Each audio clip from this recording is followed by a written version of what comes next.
ఇప్పుడు టైం అనేది కూడా మనకి చాలా ఇంపార్టెంట్. ఆ టైం మేనేజ్మెంట్లో ఏమైనా స్ట్రెస్కి సంబంధించి ఏమైనా ఇబ్బందులు ఉంటాయంటారా? చాలా చాలా టైం మేనేజ్మెంట్లో ఏమవుతుందంటే ఈ రోజుల్లో మనం చూస్తే ఫస్ట్ ఆఫ్ ఆల్ మన లైఫ్సే ఒక రష్డ్ పేస్లో ఉన్నాయి.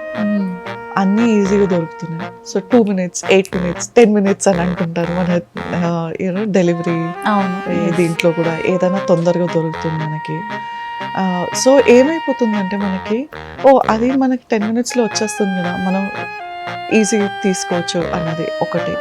ఇంకోటి ఏంటంటే మైండ్కి రెస్ట్ లేకపోవడం వల్ల మనం చేసేది ఒక హరిడ్నెస్, ఒక తొందర మనకి చేసేయాలని దానివల్ల మనకి స్ట్రెస్ పెరుగుతుంది.